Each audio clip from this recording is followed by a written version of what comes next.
folks, my name is Jürgen, aka Nerd and Proud of It, and Destiny has brought you to my channel today to enjoy my second Sorcery TCG Alpha Booster Box opening together with me. That was quite a mouthful. I actually am cracking half a case, so this is box number 2.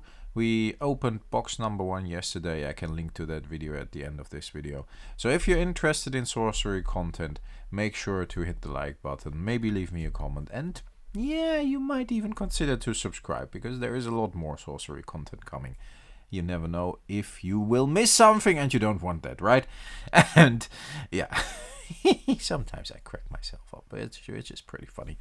Box topper here is pretty nice. We had some cool hits in here, and I will show you those. The video is set to 150% speed. Makes it a little more comfortable, I think, for you to follow, because I took it very slow with those first boxes, which is fine as well. Just enjoy the cards. Hitting it off with a nice unique here, and in general we are always looking for curios. I'm not that schooled in curios yet. I watch a lot of videos of cardboard guides. They are curio experts in my opinion, because they track everything and they actually track how many have been opened of certain curios and how many are known. So in my opinion, yeah, I have to get a lot better than this, but I look for the obvious, of course.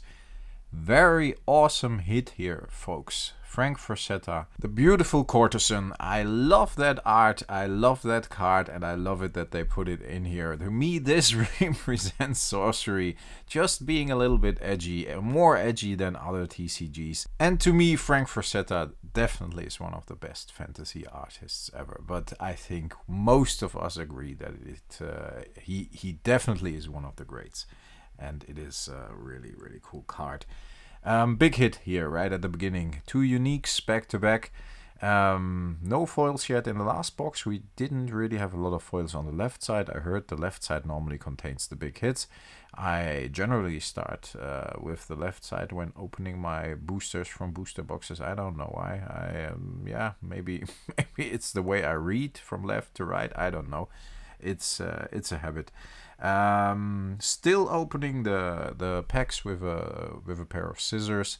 As you see, they are very difficult to open even after you actually cut away the top of the booster pack. I don't know why. Maybe it's just me. Could be. Who cares? Nice foil here right at the beginning as well. Exceptional foil. I think the card itself is really, really beautiful. Last box gave us 9 foils. So let's see how we do in this box. In general, this video I'm gonna ramble a bit like I did last time as well about my thoughts on certain things concerning sorcery. Then at the end we're gonna have a look at the hits, and we're gonna count the foils. Another foil here right away as well. So yeah, maybe this box actually contains foils on the left side. We're gonna have a look at the foils. We're gonna do a little mapping of the box. I definitely think sorcery is not completely random, simply because of the fact there is a certain amount. Again, another awesome foil. Those land cards or locations definitely look really, really nice in landscape format. I think that is done very well, by the way. Some of them are just gorgeous. I definitely want to get me the Dwarven ones. What's it called? The Dwarven Forge, right? I like dwarves. I even back in the day had a dwarf deck. Mix here right away. I know the prices have come down a bit for those, but I still think they are very playable. At least that is what I hear. I haven't played personally yet. The bats look pretty awesome too. Another foil, yeah. 2 uniques, 3 foils. Nice start of the box, right? No, but I heard the mixes are pretty good when actually playing, and I want to play, but I decided I won't play with alpha. I will play with beta, and I pre-ordered quite some beta, so looking forward to that. The Gorgons, I used that as an example of an awesome card I actually would like to pull very early, pretty shortly after the Kickstarter. I don't know, when I had looked at certain cards and compared sorcery cards to Magic the Gathering cards. I think that Medusa-like artwork is fantastic. I really love that. So that's very cool. Going through the cards here a bit quickly. I know I'm enjoying it, and as I said, I sped up the video. I'm enjoying the cards. I'm taking it a bit slow, but I know there have been so many openings out there that most of you actually want to see the big hits. But believe me, I took my time opening these, and I was rewarded. As you see, Ruler of Thal. Or some of us call it Jens, but yeah, only insiders know why. Awesome Frank Frazetta card again, and that means in the first third of the box we already hit 2 major uniques from Frank Frazetta, which is brilliant. That is promising to be a very good, very nice box. So yeah, let's see if it already has fired all its shots, this box, or if there's still something in there. Again, Jihad, I think a very, very cool card as well. I believe the Magic the Gathering card Jihad actually has been banned due to cultural reasons, right? I still need to get that Arabian Nights one, by the way. I don't think I have that yet. I'm not quite sure. No, I have Jihad, I think, but I don't have Army of Allah. But okay. Doesn't matter, sorcery time. I'm just a fan of TCGs, so all good. Another unique that would bring us, I think, to already 4 or even more uniques in the first third of the box. Crazy to me, 2 Frazettas.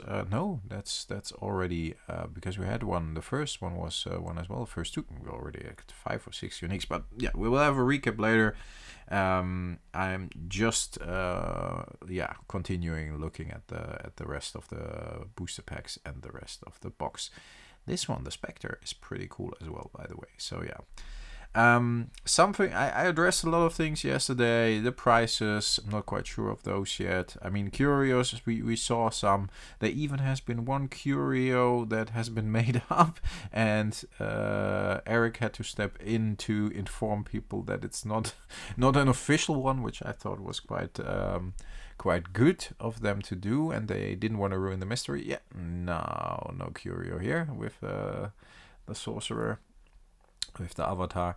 But in general, I think I still have a lot of stuff I wanted to address, and one of those things, and I maybe even elaborate on some things I already talked about yesterday. One of those things, to me, very, very important, and I think that it hasn't been discussed enough yet, is stuff like cheating, counterfeiting, whatever. And by cheating, I mean don't buy loose boosters. I've been weighing some of these boosters, and I saw, what was it? There's a video out there of that one guy that is doing only sorcery content wizards. Then is that it? I'm sorry, man. I like your channel. Not quite sure if I have it right, but it might be you. People who have watched the video probably will know what I mean. Death Speaker here, by the way, pretty cool hit, I think. And he was doing like a mathematical analysis of how high the probability is to weigh a booster pack and actually hit a foil. I personally had some luck with weighing packs and hitting foils, just for me personally. Not doing anything with it because I'm not selling stuff or whatever. But the foil, and I will do a video about that as well. It's very simple. The foil cards are somewhat heavier than the non-foil cards, and you can pretty much see that it is significant enough to actually at least make an educated guess if a booster contains a foil or not. So I wouldn't buy loose boosters, folks. Another Frank Frazetta here, the File Imp, but that's one in the ordinary slot. I like that one as well. Everybody's so crazy about the unique ones because they won't be in the beta, but the ordinary slot definitely has a cool Frazetta as well. I think that's fair. Then everybody can get a Frazetta. Another file imp here, you see it. So yeah, be aware of like people cheating, and depending on like weighing packs, don't buy loose packs, or even I saw eBay offers of one sorcery and then small booster pack, and then it's like a whole box opened, and the price would be the same as one whole box, but the ad clearly says like one booster, so it's a bit like the Magic the Gathering one booster packs that collector booster packs that look like the whole collector booster box, and it's the same with like trick people in to buying one sorcery pack for about $800. That's not nice. So be aware of cheating, weighing packs, buying loose packs. Read your eBay ad very carefully. But yeah, something I that one I actually there's some weird duplication in this box. As you see, we got 2 of these, and there were some others I actually hit twice as well, which is funny. Very, very nice foil, by the way. It looks gorgeous in real life. Look at the bright blue sky. It was very, very shiny. Another thing I wanted to discuss was counterfeiting. And I think it has been said that, and I think there was even a remark by Eric, but please people correct me if I'm wrong. It has been said that there are measures. Let me pause here for a second, because that disintegrate is just fabulous. I need to get me that one a couple of times, because it's such a beautiful card. At least when I have a playset. Counterfeiting measures are included, but they don't want to discuss it yet because they don't want to give counterfeiters any ideas.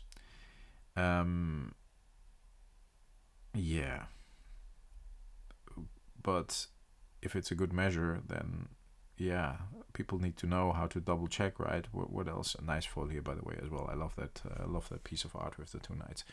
But I didn't want to interrupt my train of thought, and now I did anyways. What purpose does a countermeasure against counterfeiting serve if people don't know what to look for? Another foil. I think we're pretty much getting through our foils here very, very quickly in the first half of the box. And I hope there's still some room for a nice, very cool, unique foil or whatever. But the cards are not printed in Belgium. There is, of course, Magic the Gathering has other printing facilities around the world. But I've been to Carta Mundi in Belgium, and I know it's a very cool facility. Another foil here, by the way. So definitely using up our foils, our foil slots. But every foil is equal, right? All foils are equal, but some foils are more equal than others. These cards are not printed in Japan or the US or in Belgium. Very close to where I live here in the Netherlands. But they are printed in China. And what kind of difference in security does a printing facility in China give if a lot of printing facilities in China are actually sponsoring a mix? Very, very cool. I'm getting distracted by the cards, but that's fine. That's what we're here for. We're here for the cards and my stupid rambles. What difference does a printing facility in China that produces like proxies or counterfeits have to this? And again, these cards feel pretty awesome. They are very smooth. They are very nice. The foiling is looking gorgeous, and we all agree on that. They are very sturdy. I think they are sturdy, heavy cards. But what makes them unique? So I'm a bit worried about that personally. So I don't buy anything from the secondary market yet, unless I know the person or I have seen the person has opened it on camera. I would, for example, buy from Game Grove or whatever, because I know where the cards are coming from and I know who opened the packs. In eBay, I probably would not do. And another piece of duplication here, by the way, with the skull. But yeah, that was a bit weird. So to me, that's a bit unclear still. It's something that definitely, in my opinion, needs to be addressed. I will do some tests with cards personally as well. Like I said, I did the weighing part, and that's very consistent. So the average weight of a... This foil is beautiful as well, by the way. Let's have a closer look at these. Hitting a lot of exceptional foils, by the way, and not so much elite or unique foils in these two boxes up to now. Now I will do several, tests is a big word. I'm having a close look at the sorcery cards the same way I would have a close look at the Magic the Gathering cards. I mean, the card stock, of course, is very, very important. Is there something to it? You know, let's have a look at that. The weight, I think, is important. Is light able to pass through? Is light able to pass through the foils? How does it feel in general? Under the microscope, what does the printing pattern look like? These kind of things. I haven't really seen that. And I mean, with Magic, we all know about the red dot in the red dots in the green dot on the back of the card. These kind of things. Does that exist here as well? And the simple fact that there are like curio cards that actually differ from a normal card, and on the card back as well. If you look at the troll card that says not Eric's Curiosa, I think it says Eric's Curio, I think, or something like that. But everybody's like, yeah, he's trolling us. Very cool. I think it's an awesome creative idea. But it makes it even more difficult to determine which cards are real and which cards are not, especially if there's no database to compare. And as long as that's the case, I'm sticking to buying sealed boxes. And if you buy just single or loose booster packs, be aware that those can be weight and that maybe you won't get a foil. So the chance that people... Or, simple fact, if somebody opens a box like I do, and I already hit like 2 Frank Frazettas and a couple of other uniques, and already I think I already hit like 6, 7, 8, 4. I don't know. Then I could have probably leave the rest of the 10 boosters in here, 10, 12, 13 boosters, because it's 39 booster packs sealed, and just sold every booster pack for like $30 or something, and people wouldn't have known. So be aware when buying loose packs. It's probably not the smartest idea. Unless you are like participating in a box opening or whatever, and everybody's getting a random pack, and the box is sealed and the box is opened on the spot or whatever. Maybe, but in general, wouldn't really buy loose packs. Folks, we are opening the last pack here, and then we're gonna have a look at all the major hits and the uniques and the foils. Let's see if we can actually close with a really awesome card. Flame Wave. Could have been better. not bad, and very beautiful card, but in general, no foil anymore. It was pretty much clear, because we actually were using up our foil slots very early on in the box. But how many do we have here? Let's have a look. That's quite some foils, and no unique foil, unfortunately. 2, 4, 6, 8. It's 2, 4, 6, 8, 10 foils. Yes, exactly. There's 1 duplication, 2, 3, 4, 5, 6, 7, 8, 9 uniques, and of course 2 of them are beautiful Frank Frazetta uniques, almost back to back in the box, which is pretty awesome. I hope you enjoyed this one. I think I will upload the third booster box opening of half a case on Friday. So yeah, look out for that. Something different tomorrow. I got a nice piece of artwork I want to show you guys tomorrow. Yeah, if you're interested in that, look out for that too. And as always, folks, stay healthy, stay frosty. Thanks a lot for listening, and I talk to you next time. Bye bye.